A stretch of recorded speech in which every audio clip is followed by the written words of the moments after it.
फर्ब्स और फर्ब्स प्लस, ठीक है।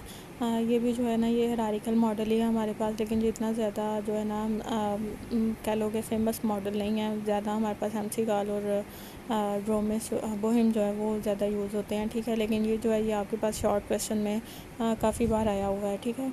तो ये जो मॉडल था ये उतनी इम्पोर्टेंस रखता है जितनी बाकी दो मॉडल्स भी रखते हैं। इसके अंदर जो है ये रॉबर्ट ग्रेटी ने इसको मतलब इंट्रोड्यूस करवाया था। उसके बाद IBM ने उसको जो था ना फर्दर एक्सटेंड किया था। तो फर्ब्स जो था वो रॉबर्ट ग्रेडी ने इंट्रोड्यूस कराया था, और फर्ब्स प्लस जो था वो IBM रैशनल सॉफ्टवेयर वालों ने इसको इंट्रोड्यूस करवाया था। अब फर्ब्स जो है फर्ब्स का मतलब होता है F stands for functionality, usability, reliability, performance and supportability, ठीक है।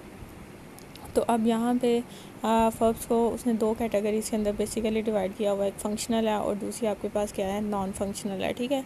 तो फंक्शनल रिक्वायरमेंट्स में हमारे पास फंक्शनैलिटी आ जाती है, जबकि बाकी यूजेबिलिटी, रिलायबिलिटी, परफॉर्मेंस और सपोर्टेबिलिटी जो है ये इसकी नॉन फंक्शनल रिक्वायरमेंट्स आती हैं, ठीक है। अब फंक्शनैलिटी क्या होती है?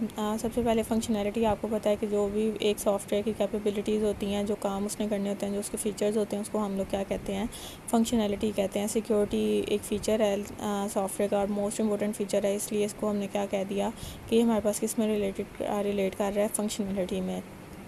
उसके बाद नेक्स्ट है हमारे पास यूजेबिलिटी। यूजेबिलिटी का मतलब होता है इजी टू यूज़ होना चाहिए। अब इजी टू यूज़ हम किस तरह से बना सकते हैं कि हम अपने लोगों को अपने माइंड में रख के अपने सॉफ्टवेयर को डिज़ाइन करें। इसलिए ह्यूमन फैक्टर को हमारे माइंड में हमेशा होना चाहिए कि किस तरह के लोगों ने हमारे सॉफ्टवेयर को यूज़ करना है। दैन एस्थेटिक्स है कि इसकी डेकोरेशन मतलब लुक एंड फील जो है वो बहुत अच्छी होनी चाहिए कि लोग उसकी तरफ अट्रैक्ट हों, उससे बोर ना हो। कंसिस्टेंसी होनी चाहिए यूज़र इंटरफेस में, मतलब आपको सेम वेबसाइट पे सेम लुक आनी चाहिए। ऐसा नहीं है कि एक पेज से दूसरे पेज पे जाओ तो वो डिफरेंट लुक दे रहा हो, ठीक है। उसके बाद online and context sensitive help, उसके ऊपर आप लोगों ने ऑनलाइन हेल्प की ऑप्शन रखी होनी चाहिए कि जिसके थ्रू आप लोग ऑनलाइन हेल्प दे सकते हो, ठीक है। उसके बाद विज़र्ड्स एंड एजेंट्स है। विज़र्ड्स होते हैं जिसमें आप लोगों को हर काम खुद से लिखना नहीं पड़ता। मतलब हम जब कोई भी चीज़ इंस्टॉल कर रहे होते हैं तो उसमें हम लोग नेक्स्ट या फिनिश इस तरह के बटन्स पे बस क्लिक करते हैं तो हमारा वो सॉफ्टवेयर इंस्टॉल हो जाता है, तो उसको हम लोग विज़र्ड्स कहते हैं। तो इस तरह के विज़र्ड्स होने चाहिए। उसके बाद यूज़र डॉक्यूमेंटेशन उसके साथ प्रोवाइड की जाए, जिस तरह आप लोग डॉक्यूमेंटेशन बना रहे हो, ठीक है। एंड ट्रेनिंग मटीरियल की अगर आपने उसमें से लोगों को ट्रेन करना है तो उसके लिए ट्रेनिंग मटीरियल भी प्रोवाइड किया जाए, ठीक है। उसके बाद रिलायबिलिटी है हमारे पास। रिलायबिलिटी में हमारा जो सॉफ्टवेयर है वो रिलायबल होना चाहिए, वो फेल नहीं होना चाहिए, उसके अंदर एरर नहीं आने चाहिए, उसमें क्रैश होने के चांसेस बहुत कम होने चाहिए। तो अगर वो क्रैश कर भी जाता है तो उसको वो अपने आप को रिकवर कर सकता हो। तो सबसे पहले frequency and severity of failure कि कितना सेयर फेलियर आता है, उसके अंदर कितनी बार आता है, उसके बारे में आपने देखना है। देन रिकवरेबिलिटी कि अगर कोई फेलियर आता है तो वो अपने आप को रिकवर कितनी जल्दी कर लेता है। उसके बाद प्रेडिक्टेबिलिटी है कि अगर उसके अंदर एरर को पहले से प्रिडिक्ट कर रहा होता है या नहीं कर रहा होता, ठीक है। देन एक्यूरेसी है कि आपका सॉफ्टवेयर एक्यूरेट होना चाहिए। और मेन टाइम बिटवीन फेलियर है कि एक फेलियर के बाद दूसरा फेलियर कितने टाइम के बाद आ रहा है, इसको हम लोग मेन टाइम बिटवीन फेलियर कहते हैं। इसके बाद नेक्स्ट है हमारे पास परफॉर्मेंस। परफॉर्मेंस के अंदर हमारे पास डिफरेंट परफॉर्मेंस फैक्टर्स आ जाते हैं, लाइक उसकी स्पीड, कितना स्पीडली वो आपको रिस्पॉन्स कर रहा है आपका सॉफ्टवेयर, उसके अलावा वो एफिशिएंट है या नहीं, रिसोर्स एफिशिएंसी, स्टोरेज एफिशिएंसी इसके अंदर आ जाती है। अवेलेबिलिटी है कि ऐसा तो नहीं है कि वो अपने आप को अनअवेलेबल ही रखे हर टाइम, मतलब अवेलेबल होना चाहिए उसको जब आपके यूज़र को उसकी ज़रूरत हो। इसकी बेस्ट एग्जांपल जब रिज़ल्ट वाली होती है, आपके पास रिज़ल्ट आता है तो सर्वर जो है वो डाउन हो जाता है तो वो अवेलेबल नहीं रहता आपके लिए। तो ऐसी एप्लीकेशन नहीं होनी चाहिए कि जिसमें आपके पास जो आपको चीज़ चाहिए वो अवेलेबल ही ना हो, ठीक है। उसके बाद एक्यूरेसी होनी चाहिए। थ्रूपुट है कि वो आपको कितनी ज़्यादा आउटपुट दे रहा है, विद इन 1 सेकेंड वो कितनी आउटपुट आपको देता है, उसको हम लोग थ्रूपुट कहते हैं। रिस्पॉन्स टाइम आ जाता है कि वो आपको कितनी क्विकली रिस्पॉन्स कर रहा है, आपने से कुछ चीज़ रिक्वायर्ड किया तो आपको कितनी जल्दी उसका आंसर करता है, उसको हम रिस्पॉन्स टाइम कहते हैं। उसके बाद नेक्स्ट है हमारे पास रिकवरी टाइम। रिकवरी टाइम में अगर आपका सॉफ्टवेयर क्रैश कर जाता है तो वो अपने आप को कितनी जल्दी रिकवर कर लेता है, उसको हम लोग रिकवरी टाइम कहेंगे। रिसोर्स यूजेज है कि वो रिसोर्सेज को किस तरह से यूज़ कर रहे हैं, ठीक है। उसके बाद नेक्स्ट हमारे पास है सपोर्टेबिलिटी। सपोर्टेबिलिटी के अंदर हमारे पास डिफरेंट फीचर्स आ जाते हैं, लाइक टेस्टेबिलिटी कि आपका सॉफ्टवेयर टेस्टेबल होना चाहिए। एक्सटेंसिबिलिटी कि अगर आप उसे एक्सटेंड करना चाहते हो तो वो इजीली एक्सटेंडेबल हो आपके पास, उसमें न्यू फीचर्स आसानी से ऐड किए जा सकते हों। उसके बाद एडेप्टेबिलिटी है कि आपका सॉफ्टवेयर जो है वो न्यू इन्वायरमेंट में अपने आप को अडेप्ट कर सकता हो। मेंटेनेबिलिटी है कि चेंज करना आसान हो। कंपैटिबिलिटी, हर तरह की मशीन हर तरह के ऑपरेटिंग सिस्टम के साथ कंपैटिबल हो।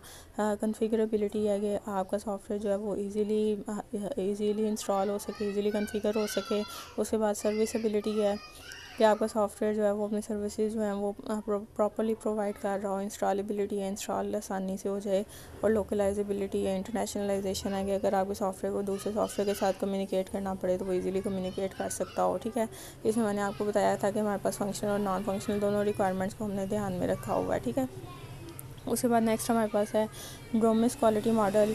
ड्रोमिस क्वालिटी मॉडल जो है उसने कहा था कि हर सॉफ्टवेयर के जो क्वालिटी एट्रीब्यूट्स हैं ना वो डिफरेंट होते हैं दूसरे सॉफ्टवेयर से। ठीक है, क्योंकि हर सॉफ्टवेयर सेम नेचर का नहीं होता, तो हर तरह के सॉफ्टवेयर के लिए आप सेम क्वालिटी एट्रीब्यूट्स को नहीं डिफ़ाइन कर सकते। तो फिर उसने इसमें कुछ इस तरह से किया था कि हर सॉफ्टवेयर के प्रॉपर्टीज़ को और उसके क्वालिटी एट्रीब्यूट्स को आपस में लिंक किया था। ठीक है, हर सॉफ्टवेयर की प्रॉपर्टीज़ जो उसकी फंक्शनैलिटीज़ होंगी उसको उसने किसके साथ लिंक कर दिया, उसके क्वालिटी एट्रीब्यूट्स के साथ। तो इस तरह से ये एक मॉडल बना था। जो हमने पहले 3 मॉडल पढ़े हैं, एमसी काल, बोहिम और फॉयब वाला, ये सिमिलर मॉडल थे। ठीक है, जबकि आर.जे. ड्रोमी ने 1920 में ये मॉडल दिया था। इसमें उसने कहा था कि जी हर तरह की प्रोडक्ट जो है वो एक ही आइडिया पे नहीं चल सकती, हर एक के लिए डिफरेंट क्वालिटी फैक्टर्स होने चाहिए। ठीक है, यहाँ पे आपको ये जो डायग्राम नज़र आ रही है इसमें 3 चीज़ें नज़र आएंगी।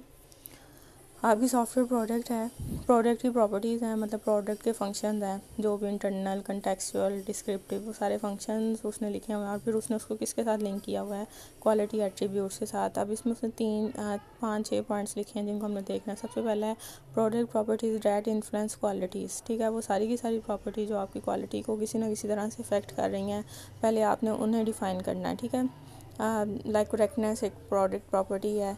इंटरनल प्रोडक्ट प्रॉपर्टीज़ होती हैं, एक्सटर्नल होती हैं, कंटेक्चुअल होती हैं। ठीक है, डिस्क्रिप्टिव होती हैं।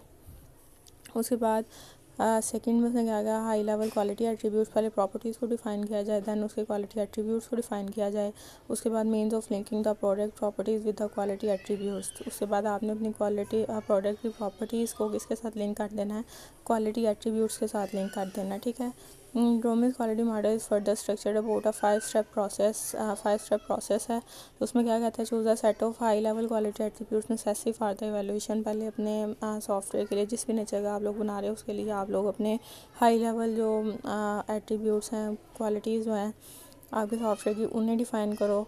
Then list component modules in your system, आपके सिस्टम के अंदर जितने मॉड्यूल्स होने हैं, लाइक लॉगिन पेज है, लॉगआउट पेज है, एडमिन पैनल है, यूज़र पैनल है, ये सारे के सारे मॉड्यूल्स हैं, आप इन्हें लिस्ट डाउन करो। उसके बाद identify quality carrying properties for the component, फिर हर कंपोनेंट को लिंक करो कि कौन सी क्वालिटी एट्रीब्यूट उस कंपोनेंट के अंदर होने चाहिए। ठीक है, पहले क्वालिटी एट्रीब्यूट बताने हैं, दैन मॉड्यूल्स बताने हैं, फिर उन मॉड्यूल्स और क्वालिटी प्रॉपर्टीज़ को एक दूसरे के साथ लिंक करना है। उसके बाद डिटरमिन हो each property effects the quality attribute, फिर आपने ये डिटरमिन करना है कि हर प्रॉपर्टी जो है वो क्वालिटी एट्रीब्यूट को किस तरह से इफेक्ट कर रही है।